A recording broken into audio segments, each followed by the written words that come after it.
Dans la paracha de Tzav, vers la fin de la paracha, on nous raconte comment Aaron et ses enfants ont été sanctifiés pour pouvoir commencer leur travail dans le Beth Amikdash, dans le Mishkan, donc dans le tabernacle. Et comment s'est fait cette sanctification? Donc, il y a eu des sacrifices qui ont été emmenés. Que devaient manger Aaron et ses enfants? Et ces sacrifices étaient accompagnés de pain, mais qui étaient de la matzah. Et, deuxième point très important qui sont mentionnés là, c'est marqué « Umi petach ohel moed, lotetsu shiv'at yamim, ad yom melot yemei miluechem ». Il fallait que 7 jours, ils habitent dans le Mishkan, qu'ils ne sortent pas de l'emplacement du Mishkan pendant 7 jours. Et d'ailleurs, on apprendra de ce pasouk où c'est marqué Kacher asa bayom hazeh tziva Hashem la'asotecha parechem. De là, on apprend que chaque année, avant Yom Kippour également, le Kohen Gadol doit résider dans le Beth Amikdash pendant 7 jours. Cette notion de résider pendant 7 jours, on va voir quelle est son importance. De là, on va apprendre un point très important. Il faut savoir que, de la même manière que notre corps a une âme, il faut savoir qu'il y a une question de relation. C'est-à-dire, on a un corps en matière et une âme spirituelle. Dans un couple, le mari représente l'âme, la femme représente le corps. D'une manière générale, le peuple d'Israël, c'est l'âme de toutes les nations. Les nations représentent le corps humain. C'est-à-dire que dans son ensemble, le peuple d'Israël représente cela. Maintenant, même dans le peuple d'Israël lui-même, les Talmidechem, les sages de la Torah, ceux qui sont vraiment rapprochés d'Hachem, sont l'âme, et ceux qui les entourent représenteront le corps. Mais donc tout est par rapport et relatif, c'est-à-dire que toujours c'est par rapport à quoi? Il en est de même au niveau de l'emplacement dans le monde. Il faut savoir que le monde entier est un corps. La terre d'Eretz Israël représente l'âme de ce corps. En Eretz Israël, tout Eretz Israël est un corps. La ville de Yerushalayim, dans les murailles, c'est ça qu'on appelle la sainteté d'Yerushalayim, dans lequel je me trouve actuellement, où je vous donne ce cours, s'appelle Yerushalayim s'appelle l'âme du reste d'Eretz Israël. Dans Yerushalayim, le Beth Amikdash s'appelle l'âme et le reste de Yerushalayim s'appelle le corps. Dans le Beth Amikdash, le Kodesh HaKodashim, le Saint des Saints, s'appelle l'âme et le reste s'appelle le corps. Donc c'est des niveaux différents de sainteté. Et donc pour que le Kohen Gadol puisse se sanctifier et faire descendre sur lui cette lumière forte et importante qui va lui permettre d'être apte au service d'Hachem, il faut que pour cela, il soit 7 jours habite dans le tabernacle. Il en est de même chaque année, lorsque le Kohen Gadol doit travailler pour Yom Kippour, il faut qu'il soit arrivé à une sainteté, une grande sainteté, donc il doit pendant 7 jours habiter au Beth Amikdash. De là, on voit que le Kohen Gadol se sanctifier. Et on voit que qu'est-ce qui le sanctifie? C'est l'emplacement qui sanctifie le Kohen Gadol. On apprend de tout cela combien on a besoin que tout notre travail, tout le but, c'est d'arriver à monter et à se sanctifier. C'est pas sans raison que Akadosh Baruch Hu, quand il nous fait sortir d'Égypte, veut nous emmener en Eretz Israël. Simplement, pour arriver en Eretz Israël, il a fallu qu'on passe des étapes, et ces étapes, ça a été ce passage dans le désert. Bien sûr, ces étapes auraient pu se passer différemment si le peuple d'Israël n'avait pas fauté, et ce serait été plus rapide. Finalement, ils vont passer 42 étapes, et ce n'est pas par hasard que ce chiffre 42, qui représente 3 fois les mains parce que le mot yad en hébreu, la main, yad c'est 14. Nous n'avons pas 2 mains, mais 3 mains, puisque le corps s'appelle une main. Et on voit souvent ce chiffre 42 qui est représenté dans le Kaddish, dans beaucoup de choses. À chaque fois qu'il faut qu'il y ait une élévation d'un niveau à un autre, il y a ce qu'on appelle ce chiffre 42 qui apparaît. Et c'est exactement ce qui se passe, c'est d'être en bas dans l'Égypte et de monter vers Israël. Il va se passer 42 étapes, ce qu'on appelle les Mab Masaot, dont il est recommandé de les lire la veille de Pessah.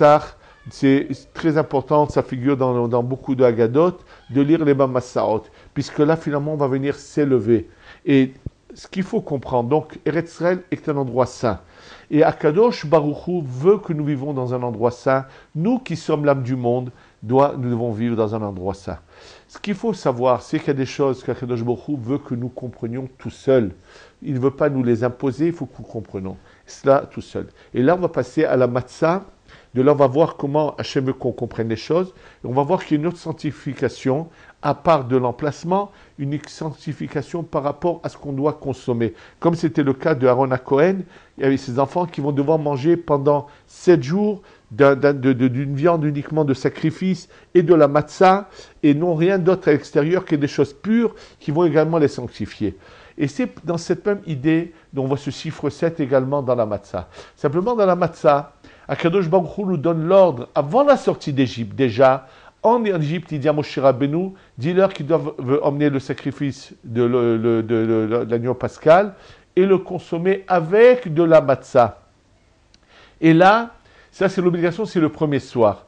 Les autres jours, Hachem, Dieu fait en sorte que le pain, que la pâte qu'ils amènent avec eux ne gonfle pas, ne devienne pas du chametz, reste de la matzah et mange pendant 7 jours la matzah. Pourquoi Dieu ne donne pas l'ordre? Faites attention, vous devrez faire que de la matzah pendant 7 jours, puisque c'est donné pour plus tard. Mais pendant la première année, il ne les oblige pas, il fait en sorte que ça se passe comme ça.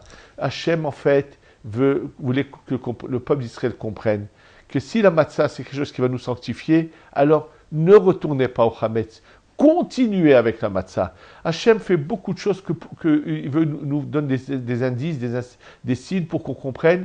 Il veut que nous avancions, comprenons et on aille dans la direction. Il ne faut pas que tout soit des ordres, qu'on fasse comme des robots qui doivent obéir à des ordres. Hachem veut qu'on comprenne. C'est ça l'amour qu'il y a dans un couple. C'est que avec finesse, sans que les choses soient dites, elles doivent être comprises juste par la finesse et l'intelligence. C'est ça cette relation qui doit se passer entre l'homme et Akadosh Baruch Hu. Actuellement, il se passe des événements dans le monde. Il faut qu'on essaie d'un peu d'ouvrir les yeux, de les comprendre. Malheureusement, il y a eu cette triste assassinat à Toulouse où un père et ses enfants et une autre enfant sont partis. On ne connaît pas les raisons, pourquoi Dieu a fait cela. Et quand viendra peut-être le Mashiach, on le saura. On ne peut pas donner de raison. Mais il y a quand même des choses qu'on doit apprendre. Il s'est passé juste encore il y a 2 jours, un malheureux juif au Maroc a été tué d'une manière atroce et cruelle par ces sauvages avec un coup de marteau sur la tête. Encore ces derniers jours, un enfant juif a été attaqué dans Paris, et ainsi de suite. Je pense qu'il est temps que les gens se réveillent et comprennent que Hachem veut que de nous-mêmes, ceux qui peuvent le faire, arrêtent de rester en galoute et reviennent dans un endroit qui est saint pour se sanctifier, pour se rapprocher d'Akadosh Baruch Hu. Et c'est dans cette même idée que l'histoire de la matzah, c'est qu'Hachem ne veut pas nous imposer, mais qu'on comprenne qu'on doit chercher à consommer ce qui est le mieux, le plus saint, donc avec le plus de sainteté. Il faut savoir que qu'est-ce qui a donné la sainteté à la matzah? C'est que c'est fait, à Shabbat d'être fait cette matzot, il est dit, le Shem Matzat Mitzvah. Je vais venir faire cette matzah pour la mitzvah. Quand l'homme agit et pense en disant le Shem Matzat Mitzvah, il sanctifie cette matzah. D'ailleurs, le premier soir de Pessah, on ne peut pas s'acquitter d'une matzah qui n'a pas été faite, le Shem Matzat Mitzvah. C'est vrai qu'au temps d'Agmara et du Shulchan Aruch, il n'existait pas les machines, mais il existait autre chose. Quand on pouvait prendre un goy et le voir faire de la matzah, même qu'on a vu qu'il l'a fait qu'elle n'est pas hametz, on ne peut pas s'acquitter. Pas seulement un goy, un enfant qui ne peut pas avoir la kavana de le Shem Matzat Mitzvah, on ne peut pas s'acquitter. acquitter. Je prends quelqu'un qui a un dérangé mental, qui n'a pas l'obligation des mitzvot, mais qui peut travailler, et devant moi il a fait de la matzah, elle n'est pas chametz, c'est sûr, mais cette matzah-là ne pourra pas s'en acquitter. Qu'est-ce qui lui manque à cette matzah? Il lui manque la kavana, la pensée que ça doit être fait, l'Echem Matzat Mitzvah. Ça, cette matzah ne le possède pas. Et donc, on ne peut s'acquitter que de cela. Mais comme c'est mentionné dans beaucoup de Swarim, ne pas se contenter que du premier soir de Pessah. Chercher à avoir la matzah la plus, non seulement Mehuderet, la plus kshera, mais la matzah qui a été faite uniquement à la main, complètement à la main, par des gens qui l'ont faite avec tout leur cœur en disant les Shem Matzat Mitzvah, dans lesquels ils ont imprégné de la Kedusha, de la sainteté, par ces pensées qu'ils ont eues en disant cette parole-là et en pensant à ce qu'ils faisaient avant de faire ces matzot. Puisque en fait, ce chiffre 7, comme on l'a dit, c'est 7 jours où on va essayer de nous sanctifier. Et ça doit être avec du plaisir qu'on doit attendre ce moment de manger ce pain saint qui va nous sanctifier, nous aider à nous nettoyer de notre... Puisque par la sanctification qu'on rentre en nous, on se débarrasse de tout le mal qui était en nous. C'est ça ce que doit être Pessah. Et comme je l'expliquais dans des cours où j'ai expliqué que pour qu'on lisait Shirachirim, que Pessah c'est une fête d'amour avec Kadosh Baruch Hu, on doit tout faire pour se purifier. De la même manière qu'une femme, pour pouvoir retrouver son mari, elle doit avoir 7 jours de pureté et ensuite aller au mikvé. C'est exactement dans cette optique qu'on doit voir cela. Et là, on va avoir d'abord 7 jours et ensuite 7 semaines. Et on va finalement, c'est le grand amour, vraiment le mariage. C'est le jour de Shavuot. C'est où, de la même manière que l'homme, on dit, l'homme qui marie une femme lui dit Arat mekudeshet li. Dans la même optique, là, Akadosh Baruch Hu dit Vitemli, Vitiuli, Goy Kadosh, vous serez pour moi. Hachem nous a sanctifiés. Donc, en fait, c'est une préparation pour arriver à ce point-là. Et qu'est-ce qu'il faut après Shavuot? S'il n'y avait pas eu de nos erreurs, on n'aurait pas eu de Tisha B'Av et de 17 Tammuz qui nous éjectent des Eretz-Israël. Si on s'est lié à Kadosh Baruch Hu, alors on doit continuer à être pur pour pouvoir mériter Eretz-Israël.